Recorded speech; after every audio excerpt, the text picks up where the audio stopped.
नमस्कार, हमारे चैनल वेदांत में आपका स्वागत है। दोस्तों, आज हम ईश्वर के स्वरूप को जानने की कोशिश करेंगे। ईश्वर कौन है?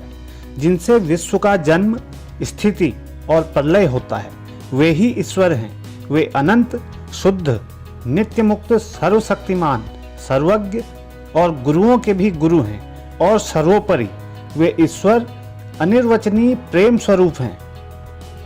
यह सब व्याख्या अवश्य सगुण ईश्वर की है। तो क्या ईश्वर दो हैं? एक सच्चिदानंद स्वरूप जिसे ज्ञानी नेति नेति करके प्राप्त करता है, और दूसरा भक्त का यह प्रेममय भगवान।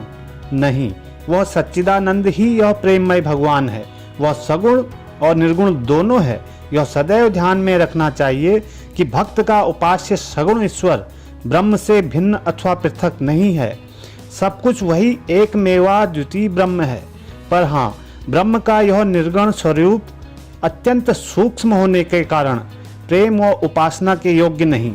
इसलिए भक्त ब्रह्म के सगुण भाव अर्थात परम नियंता ईश्वर को ही उपास्य के रूप में ग्रहण करता है।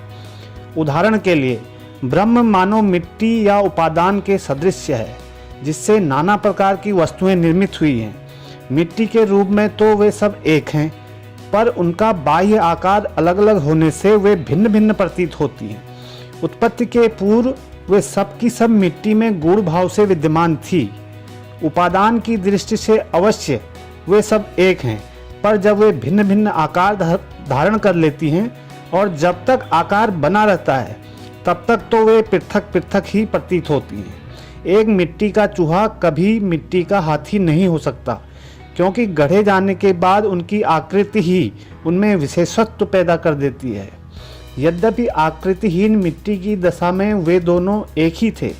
ईश्वर उस निरपेक्ष सत्ता की उच्चतम अभिव्यक्ति है, या यूँ कहिए, मानव मन के लिए जहाँ तक निरपेक्ष सत्य की धारणा करना संभव है, बस वही ईश्वर है। सृष्टि अनादि है और उसी प्रकार ईश्वर भी अनादि है। वेदांत सूत्र के चतुर्थ अध्याय के चतुर्थ पाद में यह वर्णन करने के पश्चात कि मुक्ति लाभ के उपरांत मुक्तात्मा को एक प्रकार से अनंत शक्ति और ज्ञान प्राप्त हो जाता है, व्यासदेव जी एक दूसरे सूत्र में कहते हैं, पर किसी को सृष्टि, स्थिति और प्रलय की शक्ति प्राप्त नहीं होगी, क्योंकि यह शक्ति केवल ईश्वर की ही है। इस सूत्र की व्याख्या करते समय द्वैतवादी भाष्यकारों के लिए यह दर्शाना सरल है कि प्रत्यंत जीव के लिए ईश्वर की अनंत शक्ति और पूर्ण स्वतंत्रता प्राप्त करना नितांत असंभव है। कट्टर द्वैतवादी भाष्यकार मध्वाचार्य ने वराह पुराण से एक श्लोक लेकर इस सूत्र की व्याख्या अपनी पूर्व परिचित संक्षिप्त शैली से की है। इसी सूत्र की व्याख्या करते हुए भाष्यकार रामानुज कहते हैं, ऐसा संशय उपस्थित होता है कि मुक्तात्मा को जो शक्ति प्राप्त होती है, उसमें क्या परम पुरुष की जगत सृष्टि, असाधारण शक्ति और सर्वनियंता की अंतर्भूत है, या कि उसे यह शक्ति नहीं मिलती और उसका ऐश्वर्य केवल इतना ही रहता है कि उसे परम पुरुष के साक्षात दर्शन भर हो जाते हैं। तो इस पर पूर्व पक्ष यह उपस्थित होता है कि मुक्तात्मा का जगत नियंत्रित्व प्राप्त करना युक्त है, क्योंकि शास्त्र का कथन है वह शुद्ध रूप होकर परम एकत्व प्राप्त कर लेता है। अन्य स्थान पर यह भी कहा गया है कि उसकी समस्त वासना पूर्ण हो जाती है। अब बात यह है कि परम एकत्व और सारी वासनाओं की पूर्ति परम पुरुष की असाधारण शक्ति, जगत नियंत्रित्व बिना संभव नहीं। इसलिए जब हम यह कहते हैं कि उसकी सब वासनाओं की पूर्ति हो जाती है, तब उसे परम एकत्व प्राप्त हो जाता है। तो हमें यह मानना ही चाहिए कि उस मुक्तात्मा को जगत नियंत्रित्व की शक्ति प्राप्त हो जाती है।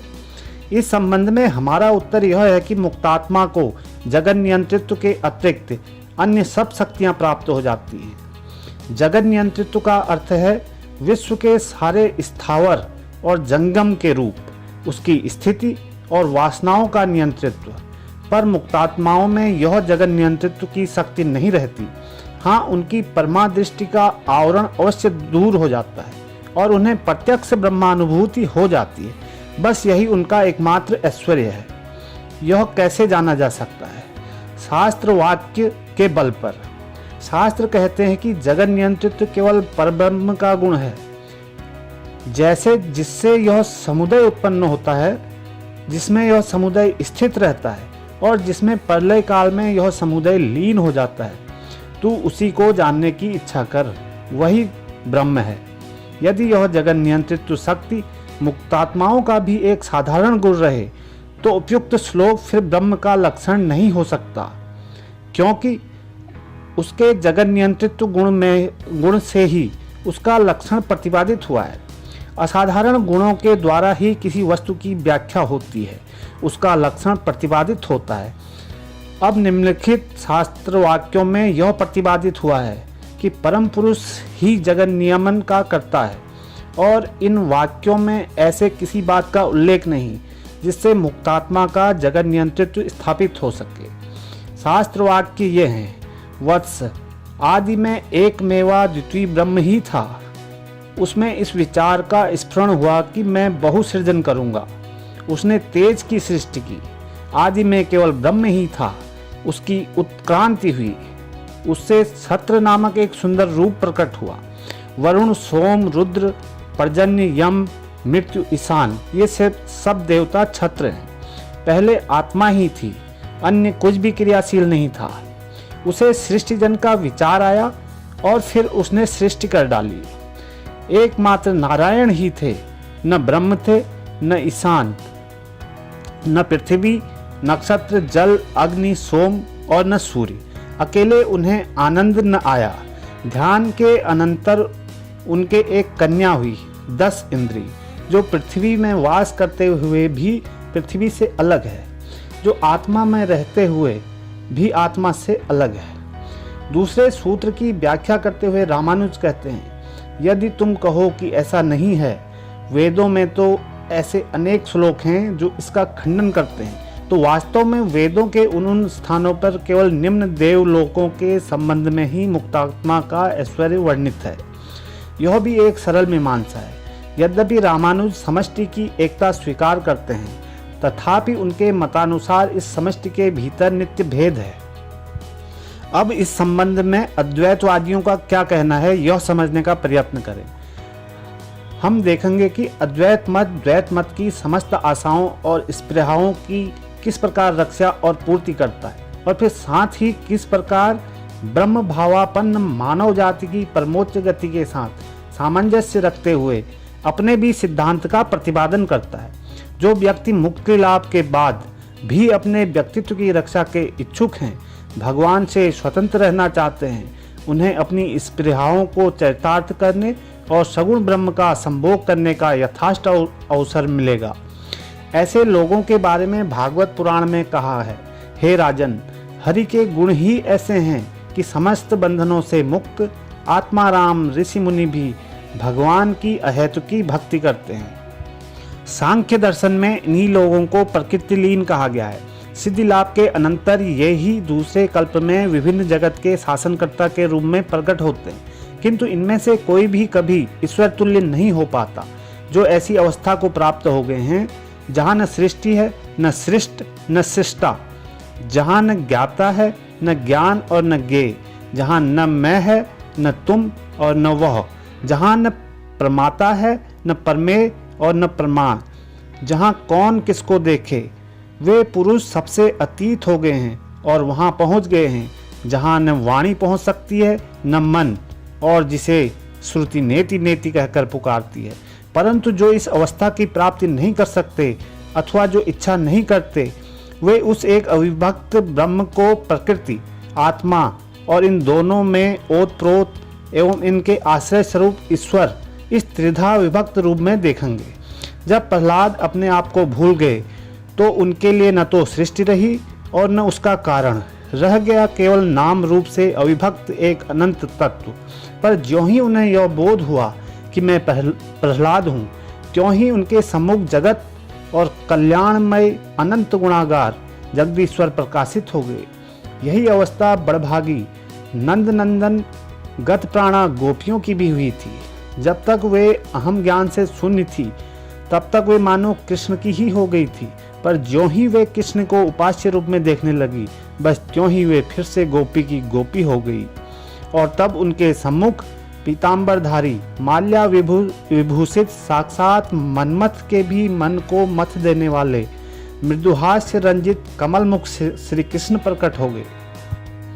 अतएव भक्ति केवल सगुण ब्रह्म के प्रति की जा सकती है। देहाभिमानियों को अव्यक्त गति कठिनता से प्राप्त होती है।